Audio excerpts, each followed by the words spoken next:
الحمد لله الذي هدانا لهذا وما كنا لنهتدي لولا ان هدانا الله اما بعد. محترم ناظرین، السلام علیکم ورحمۃ اللہ وبرکاتہ. آج آپ حضرات کی خدمت میں ایک نئے باب کے ساتھ حاضر ہونا ہوا ہے. اب تک ہمارے تقریباً 8 ابواب مکمل ہو چکے ہیں اور آج کا یہ جو ہمارا چیپٹر ہے یہ نمبر 9 ہے. بسم اللہ الرحمن الرحیم. باب فی التفکر فی عظیم مخلوقات اللہ تعالی. Chapter of pondering over the great creations of Allah رب العزہ. یہ باب ہے اللہ تعالیٰ کی مخلوقات میں غور و فکر کرنے سے متعلق. اسلام نے غور و فکر کرنے پر، تدبر و تفکر کرنے پر بہت زیادہ توجہ دی ہے. آج ہم سنتے ہیں دشمنان اسلام، خصوصاً ایتھیسٹ ملحدین جو ہیں، وہ اسلام پر یہ اعتراض کرتے ہیں کہ اسلام سوچ و وچار کرنے سے، غور و فکر کرنے سے روکتا ہے. حالانکہ ان کا یہ الزام بے بنیاد اور بے دلیل ہے، بے حیثیت ہے. کیونکہ جو ہمارے دین کے اساس ہے وہ قرآن و سنت ہے. یہیں سے تمام مسائل کا استنباط ہوتا ہے، یہیں سے ساری چیزیں ہم حاصل کرتے ہیں. تو قرآن کریم نے جگہ جگہ پر انسانوں کو اور خاص کر مسلمانوں کو اس بات کا حکم دیا، ترغیب دی کہ وہ غور و فکر کرے، عقل سے کام لے. اسلام نے غور و فکر کرنے کو بہت ہی امپورٹنس دیا ہے. قرآن کریم میں آپ دیکھیں گے لعلکم تعقلون بے شمار جگہ پر ہے، تاکہ تم عقل رکھو، اس کا ترجمہ ہوتا ہے. ایک دوسری جگہ ہے لقومی یتفکرون. یہ نشانیاں ان لوگوں کے لیے ہیں جو تفکر کرتے ہیں، جو سوچ وچار کرتے ہیں. اور ایک دوسری جگہ ہے لقومی یفقہون. یہ ان لوگوں کے لیے ہیں جو کچھ سمجھ رکھتے ہیں، جو سمجھنے کی صلاحیت رکھتے ہیں اور سمجھنا چاہتے ہیں. اور بہت سی جگہ اللہ نے بات بیان فرمائی. اور ایک اہم بات، قرآن کریم کے نازل کرنے کا ایک مقصد اللہ نے غور و فکر بھی بیان کیا ہے. جہاں پر بہت سارے مقاصد ہدی للناس قرآن کریم کے، ویسا ہی ایک مقصد قرآن کریم کا نزول کا تدبر آیات ہے. اللہ کی نشانیوں میں غور و فکر کرنا یہ بھی ایک مقصد ہے. سورہ صاد کی آیات میں اللہ رب العالمین نے یہ بات بیان فرمائی، کتاب انزلناہ الیک مبارک لیدبروا آیاتہ ولیتذکر اولو الالباب. This is the blessed book we have revealed upon you in order to deliberate in its verses, and the people of understanding may heed to advice. کہ اللہ نے یہ بات بیان فرمائی، یہ مبارک کتاب ہے جو ہم نے آپ پر نازل کی ہے، لیدبروا آیاتہ، تاکہ لوگ اس کے اندر غور و فکر کریں، ولیتذکر الالباب، اور عقل و خرد رکھنے والے لوگ اس سے نصیحت حاصل کریں. تو ایک مقصد اللہ نے قرآن کے نازل ہونے کا یہ بیان کیا کہ اللہ کی نشانیوں میں غور و فکر کیا جائے.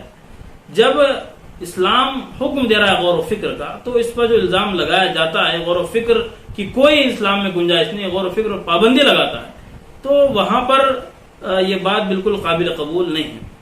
اور ایک اہم بات، جو انسان غور و فکر نہیں کرے گا، عقل سے کام نہیں لے گا، وہ قیامت کے دن بھی افسوس کرے گا. اس کا بھی تذکرہ اللہ نے قرآن مجید میں بیان فرمایا ہے. جو اپنے عقل کا صحیح استعمال نہیں کرتے ہیں، اپنے فہم کا صحیح استعمال نہیں کرتے ہیں، اس سے فائدہ نہیں اٹھاتے ہیں، اللہ نے ان لوگوں کی مذمت بیان فرمائی ہے. جب وہ لوگ جہنم میں جائیں گے تو کہیں گے وَقَالُوا لَوْ كُنَّا نَسْمَعُ أَوْ نَعْقِلُ مَا كُنَّا فِي أَصْحَابِ السَّعِيرِ. کاش ہم لوگ سن لیتے یا تھوڑی بہت عقل رکھ لیتے، ما كُنَّا فِي أَصْحَابِ السَّعِيرِ، آج ہمارا انجام جہنمیوں کے ساتھ نہ ہوتا، وہاں افسوس کریں گے. اور ایک دوسری جگہ اللہ نے بات بیان فرمائی، أَفَلَمْ يَسِيرُوا فِي الْأَرْضِ فَتَكُونَ لَهُمْ قُلُوبٌ يَعْقِلُونَ بِهَا أَوْ آذَانٌ يَسْمَعُونَ بِهَا فَإِنَّهَا لَا تَعْمَى الْأَبْصَارُ وَلَكِنْ تَعْمَى الْقُلُوبُ الَّتِي فِي الصُّدُورِ. لوگ زمین میں چل پھر کر دیکھتے ہیں، سب کچھ دیکھتے ہیں، سمجھتے ہیں، اس کے باوجود بھی ان کے دل کے پردے نہیں کھلتے، حالانکہ ان کے دل اندھے ہو چکے ہیں. آنکھیں تو دیکھتی ہیں، لیکن تعمل القلوب التي في الصدور، لیکن ان کے وہ دل اندھے ہیں جو ان کے سینوں میں. یہاں اللہ رب العالمین نے مذمت بیان کی ان لوگوں کی جو عقل سے کام نہیں لیتے ہیں. تو اتنی تمہید کے بعد اب جو ہمارا باب ہے، اس میں پہلی آیت ہے. پہلی آیت کے اندر اللہ رب العالمین نے نبی اکرم صلی اللہ علیہ وسلم کی رسالت کا اعلان فرمایا. مطلب رسالت آپ کی رسالت کا یہاں پر اللہ رب العالمین نے بیان کیا کہ اگر کوئی نہیں مانتا آپ کو رسول تو آپ کی رسالت کی دلیل اللہ نے یہاں پر بیان فرمائی ہے. ان مکہ کے قریش کے لیے اور کفار مکہ کے لیے جو آپ کو طرح طرح کے الزامات آپ پر لگاتے تھے، یہاں پر بات بیان کی. اعوذ باللہ من الشیطان الرجیم، بسم اللہ الرحمن الرحیم. قل انما اعظکم بواحدہ ان تقوموا للہ مثنی وفرادا ثم تتفکروا. یہ سورہ سبا کی آیت ہے. اس کا ترجمہ ہے میں تمہیں ایک نصیحت کرتا ہوں، وہ یہ کہ تم اللہ کے واسطے دو یا ایک اکیلے کھڑے ہو جاؤ، پھر سوچو. تم تتفکروا، پھر سوچو کہ کیا یہ جو تمہارے پاس نبی آئے ہیں کیا یہ اپنی طرف سے یہ باتوں کا اظہار کر رہے ہیں، اس میں ان کی باتوں کا کچھ انٹرفیئر ہے، ان کے نفس کا کچھ انٹرفیئر ہے کہ یہ اپنی طرف سے باتیں بتا رہے ہیں. ایسے کیسے ہو سکتا ہے؟ ثم تتفکروا، تعصب کی عینک نکال کر تم دیکھو گے. نبی اکرم صلی اللہ علیہ وسلم جو تعلیمات بتا رہے ہیں، اتنی حکمت کی باتیں بتا رہے ہیں، ان کا ماضی آپ کے سامنے ہے. 40 سال کی پوری زندگی، اس کے درمیان آپ ان کی صداقت سے، ان کی امانت سے، ان کی خیرخواہی سے، ان کی عقل سے، ان کی فہم سے، ہر اعتبار سے تم واقف ہو. 40 سال تمہارے درمیان رہے ہیں، لیکن 40 سال کے بعد اچانک ایسا کیسے ہو سکتا ہے کہ ایک آدمی پاگل ہو جائے، بہکی باتیں کہنے لگے اور ایسی حکمت کی باتیں اور ایسا طریقہ کار بتائے کہ جو آدمی کو دنیا و آخرت میں نجات کا ذریعہ بنے؟ ایسا کیسے ہو سکتا ہے؟ تو آپ پر جو الزامات لگتے تھے ان میں ایک الزام یہ تھا کہ آپ پاگل ہیں، انک انت مجنون، یہ بات ملتی ہے.